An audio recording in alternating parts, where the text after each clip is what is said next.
Hello and welcome back to the Shed Geek Podcast. Here's a message from our 2025 studio sponsor. Let's be real. Running a shed business today isn't just about building great sheds. The industry is changing fast. We're all feeling the squeeze, competing for fewer buyers while expectations keep climbing. And yet, I hear from many of you that you are still juggling spreadsheets, clunky software, or disconnected systems. You're spending more time managing chaos than actually growing your business. That's why I want to talk to you about our studio sponsor, ShedPro. If you're not already using them, I really think you should check them out. ShedPro combines your 3D configurator, point of sale, RTO contracts, inventory, deliveries, and dealer tools all in one platform. They even integrate cleanly into our Shed Geek marketing solutions. From website lead to final delivery, you can quote, contract, collect payment, and schedule delivery in one clean workflow.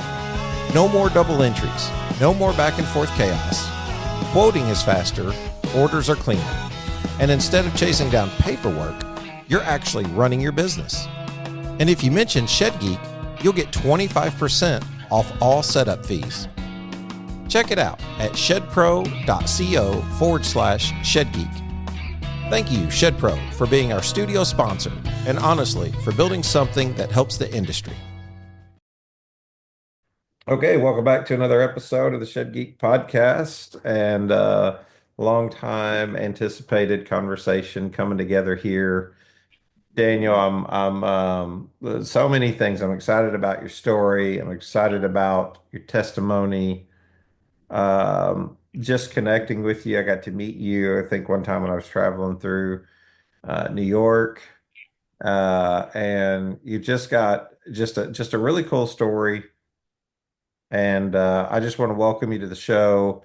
If you don't care, introduce yourself, your company, and a little bit about who you are and what you do in the shed industry. Sure. And thanks so much for having me. It's amazing what you do. Again, my name is Daniel Yoder, based in upstate New York. Shed GDR transport sheds, shed haulers, primarily for backyard outfitters. Started in 2016, so this is my 10th year. Lots of ups and downs throughout the process, but thankful for the opportunity. It's just amazing how much there is to learn in the shed industry, and it's neat to see how much growth I've experienced in myself the last couple of years. And really, I think as this podcast goes on, that'll be one of the themes that I would like to highlight is personal growth, personal development.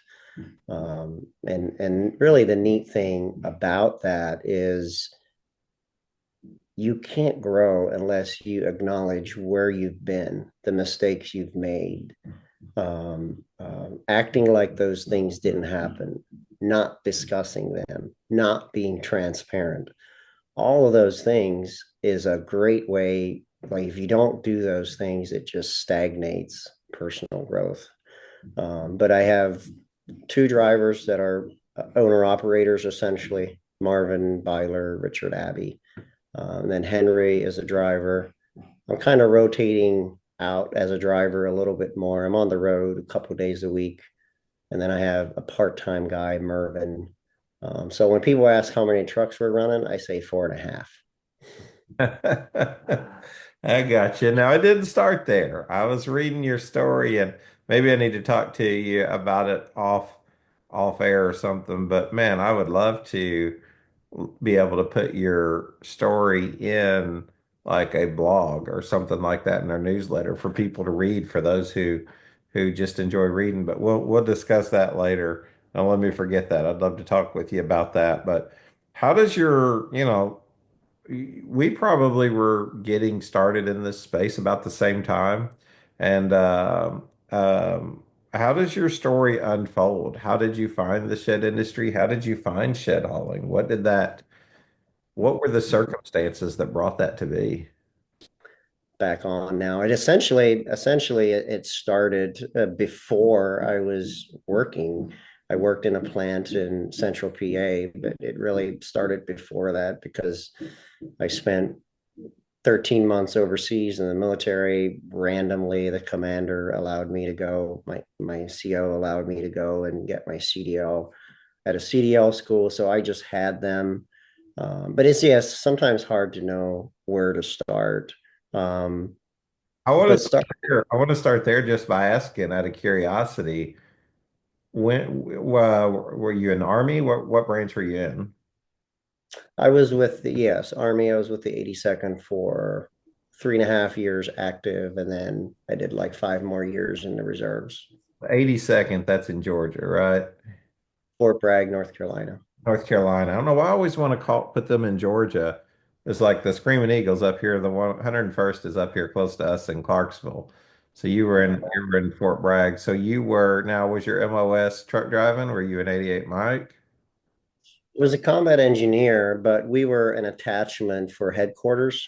So when I was overseas, I did a lot of driving. When we were there, 2009 to 2010, we switched from Humvees to these MRAPs that are like 40,000 pounds, and we drove them all over the place. I mean, some of the roads were so narrow that we had to be careful because the side of the road would literally cave out when we were going down mountain trails and stuff. So about a year and a half after we returned home, my commander knew that I was planning to get out, and I think they just had a connection or a slot somewhere. And literally, he just came to me one day and he's like, "You want to go to CDL school?" I'm like, "Sure." And he signed off, relieved me of my duties for a month. They paid for it, and that's how I got my CDL.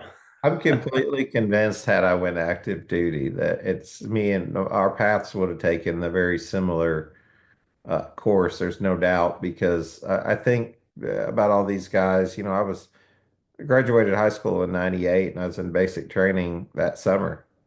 I was at boot camp that summer and AIT later. And had I went active, and even in my reserve status in the National Guard, I would have really wanted to go active, but a lot of guys drove trucks over the road. And it's just, the shed industry wasn't what it was back then. So like I didn't know anybody hauling sheds, or it's amazing because I could see myself going down that route. Just out of curiosity, where'd you go to boot camp? For Leonard Wood, Leonard Wood. And what year did you go? 2008, late 2008. 2008. So I went through Leonard Wood in '98. So I went through about 10 years prior. Wow. Yeah. C310, Charlie, 3rd Battalion, 10th Infantry, Charlie Company. And I was at the top of the hill, and it was a time of my life I'll never forget because I just remember being 17 years old and scared to death. And there was like all of these uh, drill instructors around me that just, like owned my world, you know. Mm. One of the best experiences I ever went through looking back on it because it taught me so much. Hello, today we're going to take a look at IFAB's component saw system. So we're utilizing a DeWalt chop saw. We've put it on sliders, easily to adjust. We've automated it using pneumatics so that we can run all these saws together using one actuator. We can either actuate with a two-hand safety control here or a foot pedal. The two-hand safety control comes with board clamps here, so to clamp in your board so you're totally hands-free. We've got digital readout up here to find your angle as well as your length. So we have a 90-degree saw here for your super long angle cuts. We've also got a conveyor on this system to take away your cutoffs. This system is completely modular. We can add as many saws as you need. The rails can be as long as you need. For more information, visit www.ifabllc.com. Mm-hmm. So, Yeah, didn't really, you just don't know what it's like somebody to yell in your ears so loud that it actually closes your ear up and, spits flying everywhere. That shark attack moment when you first get there. coming in on those cattle trucks Yeah. and getting released out there, I was the first one. I was first, yeah, like first, I ended up being in fourth platoon, but of course that being the last platoon. And, I was, yeah, right at the beginning of it, man. It changed my world. It was a summer to never forget. It was 105 degrees in the shade. It was terrible. But at Yeah. the same time, looking back on it, and I didn't respect my service back then quite like I do now. I appreciated it so much and what it did for me. But it's a different world, when you think about being in that. And so I was just curious to get all that on air. But thank you for your service. I know so many people say that as just a caveat, but greater love has no man than one who lays down his life for his fellow man. And when you sign up for the military, you write a blank check, you know, you write a blank check with your name to say, I will go out here and serve people. I will serve this country. And thank you for that. We'll get back on track. So you got your CDLs, your drill instructor, your commanding officer got you to do that. And you said, okay, I'll go haul sheds. Is that how it worked? No, I had absolutely no plans to haul sheds. I was completely the opposite when I got out of the military. People are like, you got to take some classes, you got to get your degree when you get out, you got to, have a plan. It's like, I don't have a plan. And it was really the end of my time in the military. I got involved with the navigators and was really probably one of the most those last year and a half is one of the times where I grew the most in my faith. And I actually learned how to put it into practice, how to live it, what it looks like. Because the navigators, really tight group. I mean, we did everything together almost in military style. Um, you can look them up. Their ministry is focused on colleges and military bases. So they got me started taking classes at Liberty University. And literally, my plan was to get out and study the Bible. That's it. I made it 3/4 of the way to my bachelor's degree in biblical studies at Liberty, and I'm literally I got out there was I've left home in a very bad situation that we won't get into today. Grew up conservative Amish. There's just some things that happened that weren't good, and some of were my fault. And I really needed to go back and work on some of those things. As hard as it is, it was the right thing to do. So I was taking Bible classes, just enjoying them, and then there's something about studying. It opens your mind. You start to look at things differently. You have to research it. You have to think about it. That was new to me. I didn't know how to do that. I didn't know how to think on my own. So it was just I mean, the time of learning there was just incredible. And I had a friend that worked at a lumber yard, and he knew I had my CDL, and he said, "Why don't you come work with us?" And so I said, "Yeah, I'll help you out in a couple of days." And next thing I know, they want me full time. And the next thing I know, they put me in a big semi, and I'm setting trusses with a crane. I'm like, this is getting a little out of hand here. I'm getting in deeper than I want to get in. And throughout that process, somebody else I knew worked at the local shed shop there in Central PA, and he enjoyed it. He enjoyed building. I honestly don't even remember. I don't think it was quite a year. And the driver that was hauling there, one of the drivers got a different job. So the owner came to me and he said, "Do you want to drive? You got your CDL?" I said, "Sure." So after that, I preferred staying in the truck versus being in the plant building. So that's kind of how I got started. And so I drove for, again, maybe a year or something like that. And again, I don't exactly remember the details, but I was talking to the owner one day and I said, "Hey, do you just literally random? Hey, do you need another driver? Because honestly, I think I could do this myself." And he says, "Yeah, we found a location in New York. We've been looking for a couple of years and we just found it 2 weeks ago." And I'm like, then I like get scared. Okay, what did I just ask? Where are we going with this? And then he came back and made me an offer.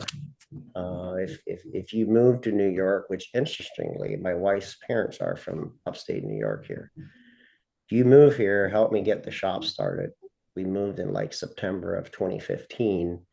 He said you can plan to buy a rig and start hauling sheds in like March of 2016.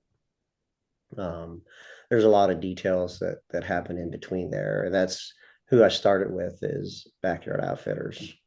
But the whole thing, I mean, I had absolutely no fear. I don't know if it was a combination of just finally thinking on my own, making decisions on my own, and being in the military. You combine those things, you can become dangerously stupid.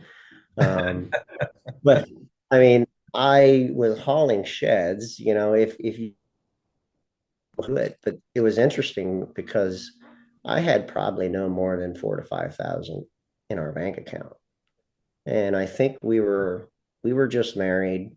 Money was not even my priority. And we were honestly thinking that if I get to my bachelor's degree, I would go to Liberty for seminary. And again, I had no plans for preaching, but I had looked at possibly chaplaincy work in the military. And, just it was just kind of, seeing what happens in the next step and how things come together. My time in the reserves, I actually switched to chaplain assistant because I wanted to learn more. So, really just didn't have a definite plan. This is what I'm going to do. So I had about 4 or 5 thousand in my account. Had a good reputation with the local bank. I bought my first truck, 2016 Ram 3500, paid about $52,000 for it. And I got a loan for 1.99. Went to Pine Hill. I got a loan for the trailer, brand new trailer, through Foundation Bank. And I went to USAA, got a personal loan for like 35,000 for the bed and the mule and all that. And I did all this within 3 days, and I got approved for all three. So, I mean, obviously, if I spaced them out, they wouldn't have all gone through. So it was maybe $150,000, 145 for my first rig. Running a business can feel like trying to balance a dozen plates, except none of them are actually plates, and one of them's on fire. Enter Newfound Solutions. Think of us like your business BFF, always ready to lend a hand with whatever you need. Have you always wanted to start your own rent-to-own company but don't quite know where to start? RTO Partners is here to help.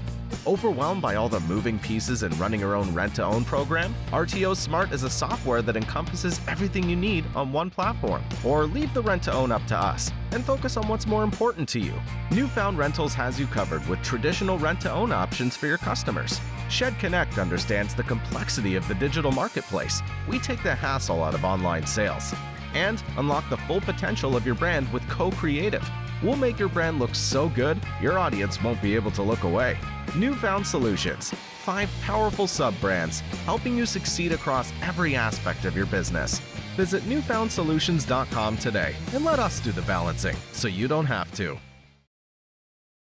And it was a little scary because I started, I bought the truck 6 months kind of ahead. I was making payments ahead of time while the bed was getting put on and so forth.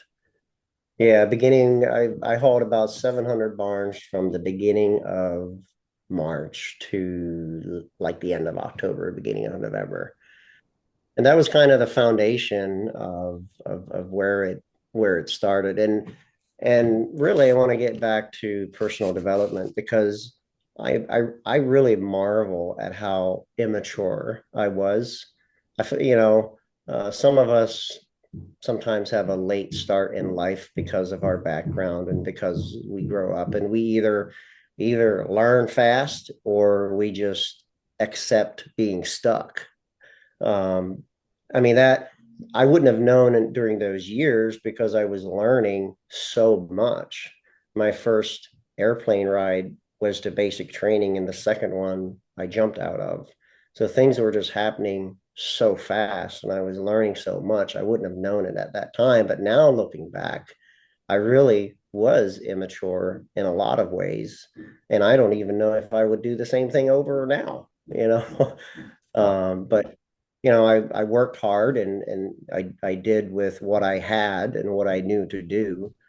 And really, I just kind of had a modest goal. I simply just wanted to have a truck and maybe two trucks and haul some sheds and make a living, and that was about it. But growth happens.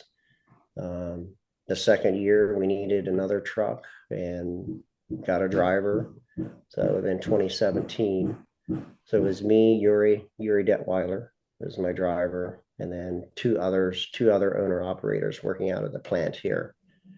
And the one owner operator, 4 years, so like 2 years later, 4 years into it, he decided that he needed to do something different. And I said, okay, well, if I find a driver, I would do it. It's not that this is what I set out to do. And it just so happened that my brother-in-law, Richard, was available, and I said, let's do it. So it's a lot of it has been organic and just taking the opportunities that are in front of it. But it's important now. I'm sure you've heard it said that when you're given something, you need to manage it well, or it will be taken away. Mhm. So it's really where the focus has shifted to manage what we are given. And I think it was John Maxwell I was listening to the other day who said, talking about how people get to the top 10% of their potential, and they love it. That's they love it. That's where they like to hang out. That's their sweet spot. They get comfortable. But he said going from an 8 to a 5, or the top 3%, is sometimes the most difficult, but that is sometimes where the absolute most growth and impact happens. Yeah. So that idea of personal growth, and I was debating whether or not I should say this, but I think I will. I think in the conservative culture, the culture I grew up, believers, I really think that a lot of people unintentionally hide behind their faith when it comes to personal development, because the thought process is, well, I believe in God. I believe in God. He's all I need, and that's true. But there's millions of people that pack out football stadiums. They believe in football. They're crazy about football. They could pay money to go to football. They're crazy about it. They're not on the field playing. The people on the field playing are the people that have developed themselves to play. They have practiced hard. They've been working their whole life. So personal development is really where the rubber meets the road. And if you think about it, when God created Adam and Eve, he put them in the garden, gave them instructions, told them what to do. When they were disobeying, God didn't come and stop them. That was a decision. They had the responsibility. They were told what to do. That was their decision to not obey. And you can follow that through so many scenarios. There's a balance in that. I'm not going to say we don't have no responsibility and it's all in our responsibility. There's just a balance there, and I can't tell you exactly what that is. Like, you need, in your walk, you need to figure out that's why it's called personal development. Yeah. Personal development. So it's just so powerful. And the interesting thing about that, I don't think maybe I said it at the beginning. Yes, I did. That your personal development, you can't really grow unless you acknowledge where you've been. So I love the journey, and everything that you're discussing hits home for me. Even down to your chaplaincy work. I'm a level 2 chaplain through the Church of God. I was attempting to be a level 3. I did work in faith-based drug and alcohol rehabilitation. I have done some prison ministry and used to do local jail ministry for quite a while.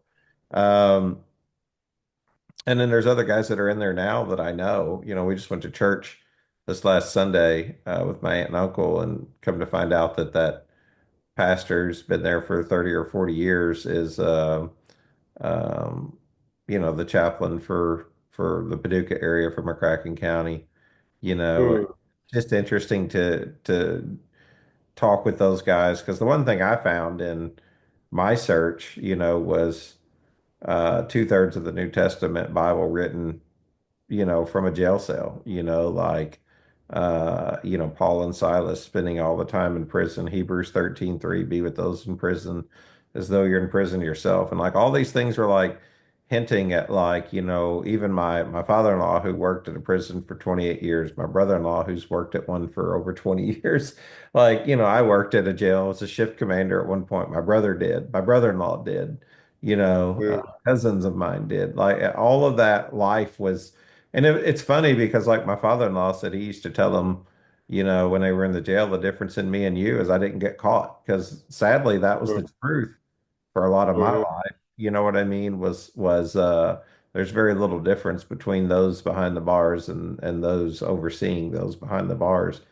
Sometimes that's more of a thin line than you realize, and yeah, it was just one of those things where I don't know, chaplaincy was calling my name, and uh, mm, I don't think I was as much on the police side of wanting, of having to do like the notifications of death and things like that. I feel so sorry for the guys that have to do that, because it's not just the families that suffer, even the people who have to give that news. I mean, that's taxing on you.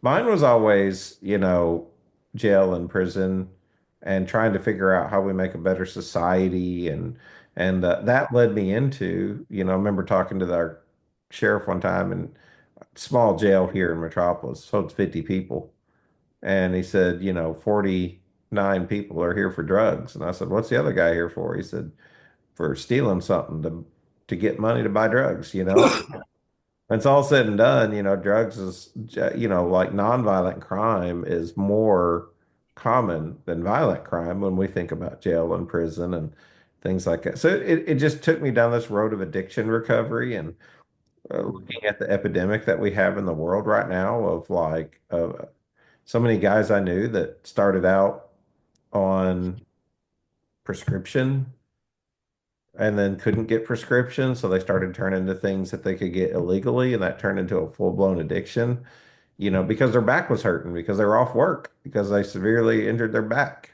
or something like that. And the next thing you know, they're like, how did I get here in 3 years? It doesn't make any sense to me. I can't look back and make sense of the 3-year journey that I just took. mm, You know?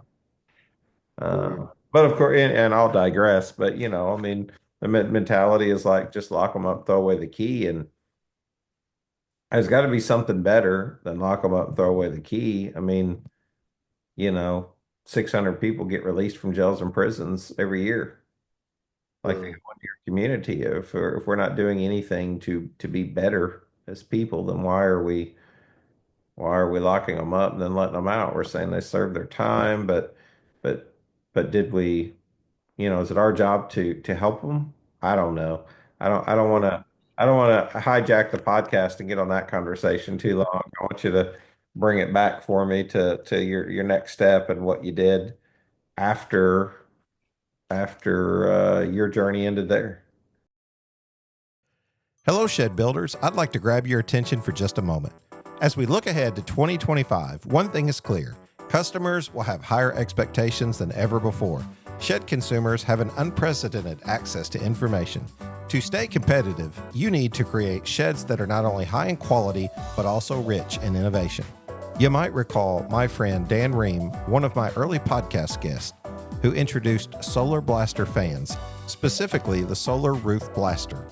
Dan has been busy handling orders, and he's eager to speak directly to shed builders about his groundbreaking products. What stands out to me about Dan's products, designed specifically for sheds, like the Solar Roof Blaster and the Solar Light Blaster, is how they enhance the shed owner's experience.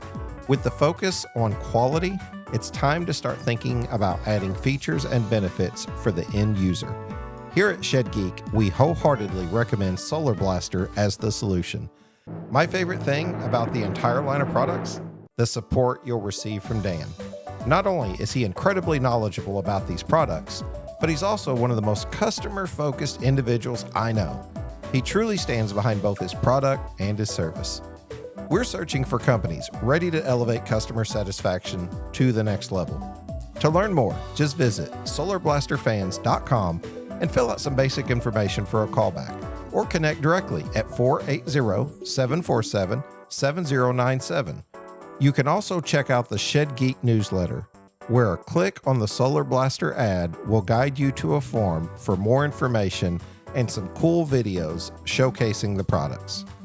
Let's power up innovation and elevate customer experiences together. Yeah, but it goes along with what we're talking about, though, because in those situations, we all find ourselves in those situations where we wish we could do more. We wish we could say more, do more, but ultimately it comes back to the question, what are you doing with you? What you're doing with you does matter.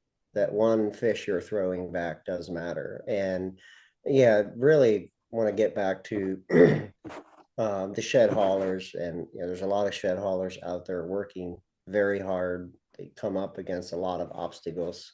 And kind of this next section here is probably one of the most personal ones, but have you ever heard the phrase that we're all tea bags and we get put in hot water, our flavor simply comes out? I haven't heard So that. we get, Interesting. yeah. So, we interact with customers or whatever happens when we react negatively, whatever it might be, what's coming out of is simply what's always been there. It's just, and the shed industry will get you in hot water, whether it's an upset customer, it might be rain, it might be a breakdown, it might be somebody on the road, it might be customer canceling. I mean, the list can just go on and on and on. It's such a unique job, and I think that's really something I've been learning in the last 4 years, maybe. What people do, I can never say it's because that person did that. My day is ruined because that person did that. My day is ruined because my truck blew up. No, I made the decision to drive that truck. I should know what that truck is capable of. I should know the miles on it. I should know the maintenance plan. I should know that. If my day is ruined because of something like that happens, it's my own, it comes back on me. It just doesn't work to say, well, that's, because so-and-so, my day went this way. So we all get it put in hot water, and that's where personal development is so critical. And it's kind of the foundation of the rest of what I'm getting into what I want to talk about. Kind of losing my spot here, but back to hiding behind things when it comes to personal development. I think there's other things we hide behind. There's when I come back from 13 months in Afghanistan, my mind was wrecked. It wasn't doing well. It would spin it felt like I couldn't control it. I wasn't with it. Yeah, if I would have taken the traditional path that most guys took, where you get care with the VA and their counselors, and you've got PTSD, you've got all this, and the VA tries hard to help these guys, but the core of the issue is our soul. What are we putting into our soul? Everything functions off of how well our soul is doing, And that's about the time I got involved with the navigators and I got into the word. The idea isn't necessarily to fix it. You just got to put something better in it. Your motor blows up. You don't use the same, you put some better oil in it. You put something better in it so that whatever is there is going to leave and it's not going to come back. So that was a big thing for me. You know, and honestly, there was times 4 or 5 years into hauling that some of these things surfaced for me because I didn't really understand them. Issues come up, this happens, that happens, and you think, well, it's because of that person or it's because of this person. No, really, it's what I do with it. And about midway through, I was kind of, we just exploded. So I think I mentioned we were about 3 trucks, 16, 17, 2019 is when we went to 3 trucks. COVID hit. I had just gotten a backup truck and we ran 4 trucks during COVID. I dispatched all of them. I drove, the roads were wide open. We worked nonstop. I think we moved 2,700 sheds that year, and I was done. I was, it's like when you operate with a lot of pressure, it's like a pressure cooker, and the smallest little thing happens and it just sets you off. Yeah. I know shed haulers that can relate with that. There's so much pressure in your life that it doesn't take much to set you off. And that's exactly where I was.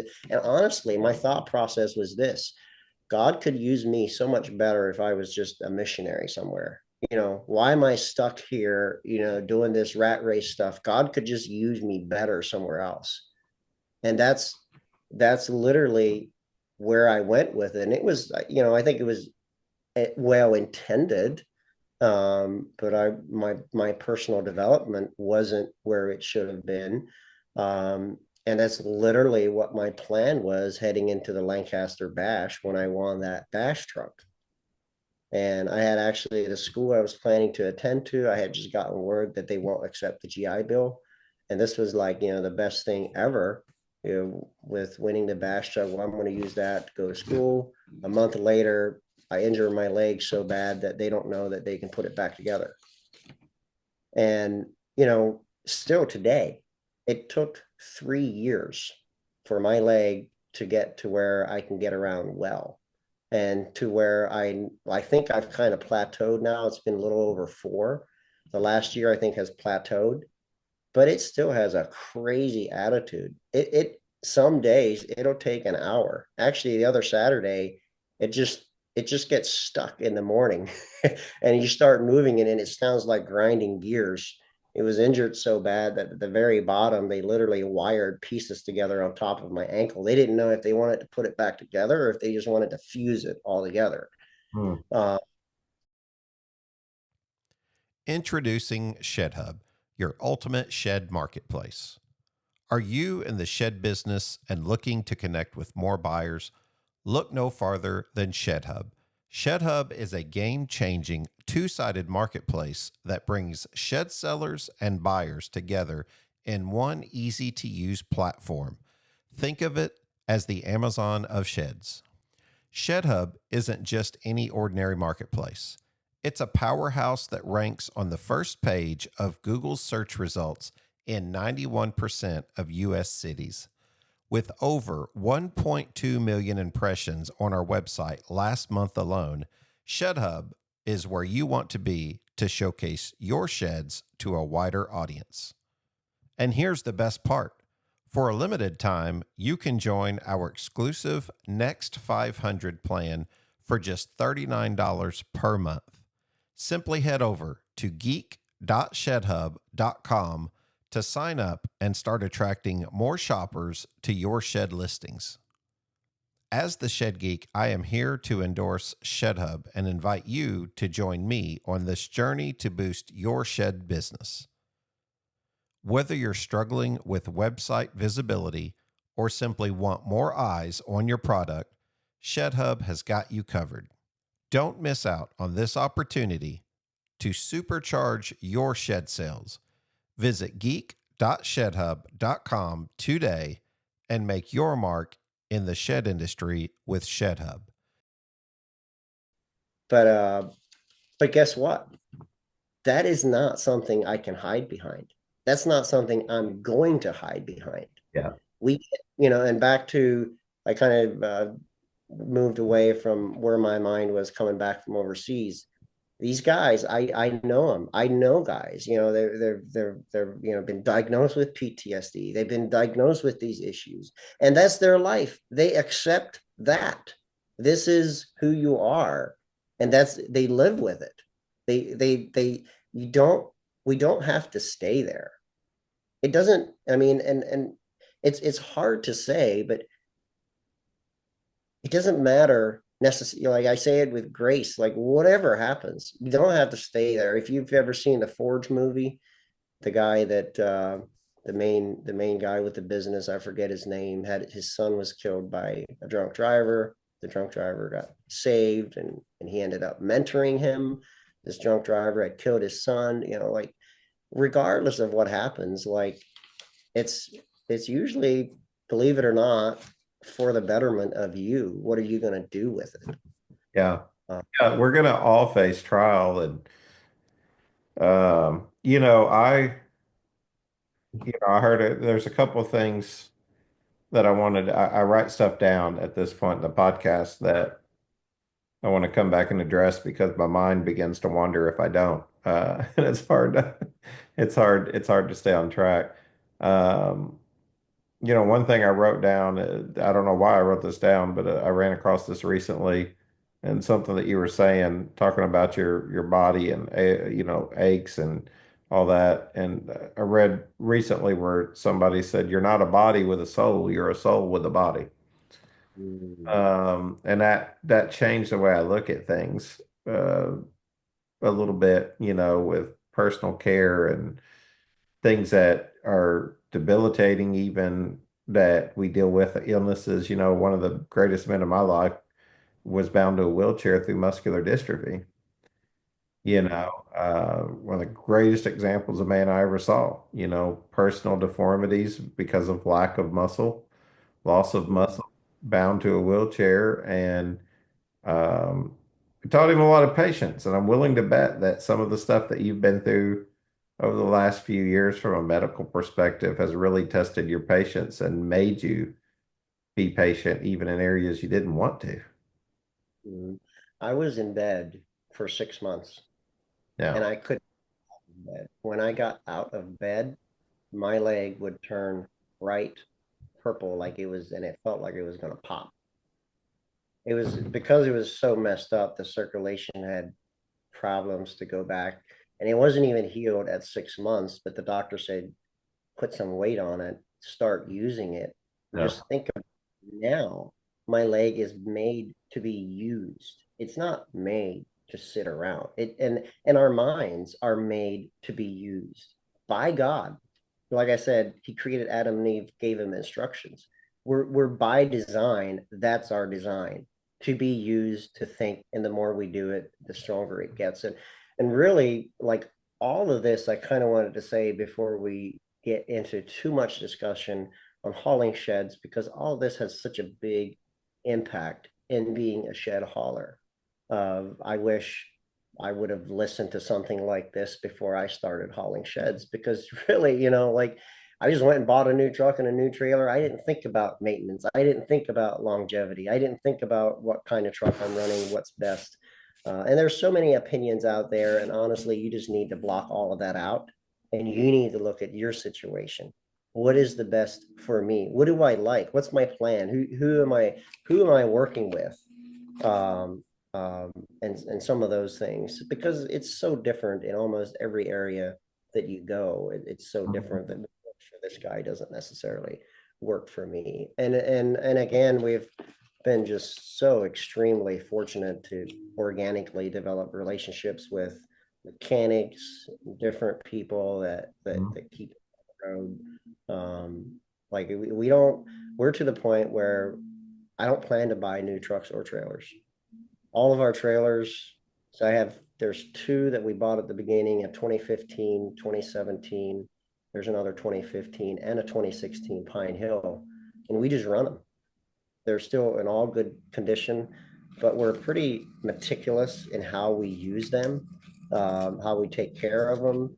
And I mean, we run them in the salt, but we literally we mix up diesel and oil. We spray it on to keep the rust off. Every winter, we go through all the axles. We take out the bearings. We replace all the seals. There's a certain kind of oil by Mobil One that we found that works really good for the hubs, and the wheels and the brakes are about some of the biggest issues with trailers. There's somebody that takes care of our engines, and in all these things, I couldn't have figured it out. I couldn't have come up with all that. But it's just good at everything, Daniel. It's hard to be good at everything. That's why we need other people. I read a book this winter, and I actually gave it to everybody I work with. It's called Who, Not How. If you haven't read it, actually, Matthew Weaver had shared a post about it, and that's how I got my hands on it. Who, Not How. It is literally one of the best books out there, besides the Bible, because it's on this idea of who. You find a who. You do it yourself. You will always limit you. You will always limit you if you do it yourself. Are you ready to elevate your shed business to new heights? Your pathway to success just got a whole lot smoother with ShedSuite's innovative marketing platform. At ShedSuite, we like to think we understand the shed industry at least a little bit. And over the last 7 years, we've been building awesome software for shed businesses. We focus first on building easy-to-use software to help you create and track orders, like the point of sale and after-the-sale order fulfillment. And now we're excited to announce our full-feature CRM, all things pre-sale, like prospecting and follow-up, all to empower your shed company to market better and sell more efficiently. Our platform empowers you with a marketing toolkit designed to amplify your online presence, engage your audience, and drive sales like never before. Enjoy the ease of conversion tracking, email marketing, centralized lead communication, and so much more. Oh, and guess what? It even comes with an iPhone and an Android app. With ShedSuite's marketing platform, crafting and deploying effective marketing campaigns is a breeze. The advanced reporting functionality allows your team to analyze real-time conversion data so you can make informed decisions and watch your business flourish. There's no better time than now to join the community of shed business owners who are scaling up with ShedSuite. It's time to turn your marketing efforts into real, trackable results.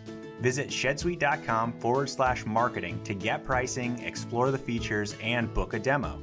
ShedSuite is committed to building top quality software to empower your shed business to thrive. If you find a who and you find somebody that has done it, all of a sudden it changes completely. And it really, like in the Shed Haulers page, there's one thing that sparks a lot of conversation is when a driver has an issue with a manufacturer or with the company he works for, and that sort of thing. And I wouldn't have thought about this 4 years ago, but now my question now is, before I ever think to ask of something different from the manufacturer or the company I work for, before I even think about asking for something different, do I know for a fact that I have put my best foot forward, bring it back to me? Do they know that I can get the job done? Are they aware of that? What do your dealers say of you? Like, do they appreciate your work? Talk is really cheap. We can say a lot of things. We can get involved with, oh, that guy's done that guy's. What does that do for you, and what does it do for other people? And we talk about that a lot. The best thing and the absolute best thing we can do is to know our jobs and focus on our jobs. It doesn't matter what the noise is. That if we do a good job, we will always have a job. Mhm. And, I've, especially the last 2 years, I've gotten numerous calls from other companies that would love to work with us, but I turn them away because we're happy. It's not nothing against them, but I'm not looking to turn into a large company. We have a good thing going. And it's just so important for the drivers to have that connection with the company they work for. And I think sometimes there's a lack of communication where the drivers don't feel appreciated. There's not much communication, but that's not an excuse. Why are you doing what you're doing? Yeah, are you doing things based off of the company treating you the way you think they should treat you? Why if that's the reason you're doing what you're doing, then you're doing it for the wrong reason. I, Like, I wrote down a couple of things here that things that have just stuck with me for years. There's a saying that says people don't do things to you, people do things for themselves. And whenever you absorb that, you start to look at the situation differently. They're not doing something to hurt you if they're doing something for themselves. If you get hurt in collateral damage, I think there's a certain amount of people that are either okay with it or not that they're okay with it, just that they can't do anything to prevent it. Like, in other words, competition makes us sharp. I heard somebody tell me, like, well, we handle this one area. Someone else shouldn't get into our area and try to service that because we handle that area well. Well, one, it doesn't sound very capitalistic. It doesn't sound very American, and it doesn't sound very free. If they can come in and do it and do a good job, then that's a good thing because it increases that competition, increases us to all be better. So while collaboration is brilliant, it's fun, and it's all of these things, there is a certain level of competition that keeps us sharp and makes for a better experience overall for everyone. The thing is, like, if you're called to compete with someone, it doesn't mean you're called to hate them, right? Like we're shed haulers or we're shed sellers or we're shed manufacturers. We're not gangs. We don't have to hate someone else for doing something or doing it well. Matter of fact, we can learn from it. And then I wrote this down because you were talking about hard work, which is the only thing that my dad taught me growing up was really hard work. You're going to have to work hard. That's why I told you at the beginning of this, I've been a blue collar guy most of my life. I haven't worked in these pristine, clean conditions for years. God's been really, good to us and has blessed us to do that, which is probably good because my back can't take the hard work quite like I used to. I enjoy hard work, love it. Work out in my yard all the time, Daniel. I work hard and I love working hard. I love breaking a sweat. There's actually something about it I enjoy. I definitely mow my own yard. I heard someone say the other day there's three levels of rich, or wealthy maybe is a better way to say it. They said mow your own yard, pay someone to mow your yard, mow your own yard. And I thought that was very clever because, like, I enjoy mowing my yard. Even if I could afford to pay someone to mow my yard, I don't want them to. I like it. I want to do it. I want to do it the way I want to do it. But you're talking about hard work, and I wrote this down. Work yourself into a job. You can literally, just by doing a good job, work yourself into a job. You don't have to wait on anyone. We're taught this in this society that you have to wait or that you have to go through this process. College, me and you just talked about the love of what you did with Bible studies and Liberty. And, I've got a buddy who went to Liberty. I was looking at taking biblical classes myself online at Liberty, and he's a big part of why I started this podcast. I'm going to be honest with you, but he sold sheds for me at one point. It's interesting, how things work out, but you don't have to ask someone's permission. You can just go work hard and people will see it and they'll notice it and they'll want to work with you. Thank you for listening to part 1 of a 2-part series. Be sure to tune in next week for more engaging conversation here at the Shed Geek Podcast. Thanks again, Shed Pro, for being the Shed Geeks studio sponsor for 2025. If you need any more information about Shed Pro or about Shed Geek, just reach out. You can reach us by email at info@shedgeek.com or just go to our website, www.shedgeek.com, and submit a form with your information, and we'll be in contact right away. Thank you again for listening, as always, to today's episode of the Shed Geek Podcast. Thank you and have a blessed day.